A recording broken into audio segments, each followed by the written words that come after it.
লক্ষ্মী ঝাঁপি সিরিয়ালের আজকের পর্বের শুরুতেই দেখা যায় বাড়ির সবাই ঝাঁপিকে দই চিড়ে খাওয়াচ্ছে।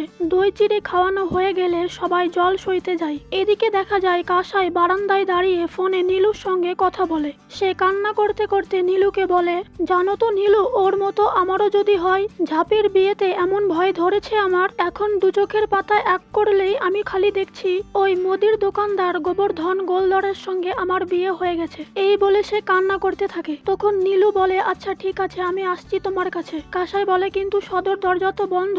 এরপর দেখা যায় নীলু চাদর মুড়ি দিয়ে বারান্দা বেরিয়ে আসে, আর সেখানে তাদের কিছু ভালো মুহূর্ত দেখা যায়। এরপর নীলু মনে মনে বলতে থাকে, সরকার বাড়িতে ঢুকেছে জানলে বাবা আমাকে ত্যায্য করবে, আর এইভাবে জানলে তো কুচোবে। কাসাই নীলুকে বলে, ঝাঁপির বিয়ে হয়ে যাচ্ছে এটা আমি কিছুতেই মানতে পারছি না। একমাত্র রনিতদা ভরসা ছিল, সেও ফেল করে গেল, আর এখন যা করতে হবে আমাদেরকেই করতে হবে। তখন নীলু মৃদু কণ্ঠে বলে, কি করবে? কাসাই বলে, আমি সিরিয়ালে দেখেছি গো, ছেলে মেয়েকে লুকিয়ে গায়ে হলুদ দিয়ে দিলেই যতই বাধা আসুক না কেন ওদের ঠিক বিয়ে হয়ে যায়। তুমি দেখো না, আজ তো আমি ঝাঁপিকে আর দাদা ভাইকে গায়ে হলুদ করিয়েই ছাড়বো। তখন নীলু বলে, যা করবে একদম সাবধানে করবে, একদম কান্নাকাটি করবে না, আমি এখন আসছি। তখন কাসাই বলে, আমাদের বাড়িতে প্রথম এলে আর মিষ্টি মুখ করবে না, তুমি একটু দাঁড়াও, আমি চট করে গিয়ে একটা দানাদার নিয়ে আসছি। এরপর দেখা যায় নিচে ড্রয়িং রুমে দীপের বাবা পায়চারি করছে। সে হঠাৎ বারান্দায় তাকিয়ে নীলুর পিছন দিক দেখে ফেলে, আর সে চোর চোর বলে চিৎকার করে। তখন নীলু কাসাইকে বলে, হলো এবার? আমি বললাম কেটে পড়ি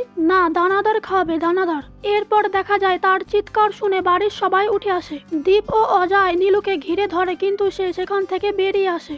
এরপর নিচে আবার তাকে বাড়ির সবাই ঘিরে ধরে। এদিকে কাসাই ঠাকুরকে ডাকতে থাকে। সে বলে, আর কোনোদিনও মিষ্টি খাওয়াবো না, তুমি একটু দেখো মা। এদিকে ড্রয়িং রুমে হুনস্তর কাণ্ড। কাসাই তখন মনে মনে বলে, যা গেল রে গেল, আমার আর বিয়ে হবে না, আমি আইবুড়োই মরবো, এখন আমাকেই কিছু করতে হবে। এই বলে সে সিঁড়িতে পড়ে যাওয়ার নাটক করে। তখন বাড়ির সবাই কাসাইয়ের কাছে ছুটে আসে, আর সেই সুযোগে নীলু সেখান থেকে পালিয়ে যায়। এদিকে দেখা যায় ঝাঁপির গায়ে হলুদের সব আয়োজন শুরু হয়ে গেছে। অন্যদিকে কাসাই প্ল্যান করে দীপকে গায়ে হলুদ মাখিয়ে দেয়, আর সেই হলুদ বিয়ে বাড়িতে নিয়ে আসে। বরের হলুদ বাটির সঙ্গে ওর আনা বাটিটা পাল্টাতে যাবে কি, সেই সময় ঝাঁপি এসে তার হাতটা ধরে নেয়, আর বলে, তুমি এটা কি করছো কাসাই দি? কাসাই বলে, আমি তোর সঙ্গে দাদা ভাইয়ের গায়ে হলুদ দিয়ে দিতে চাইছি রে। আমি সিরিয়ালে দেখেছি রে, ভালোবাসার মানুষের সঙ্গে যদি একবার গায়ে হলুদ হয়ে যায় না, তাহলে ঠিক তার সাথেই বিয়ে হয়। আমি আজ কি করেছি জানিস? দাদা ভাইকে আজ আমি চুটকি দিয়ে গায়ে হলুদ মাখিয়ে দিয়েছি, আর সেই হলুদ এখন তোকে মাখাবো। ঠাকুর ঠাকুর করে আজ শুধু গায়ে হলুদটা হয়ে যাক,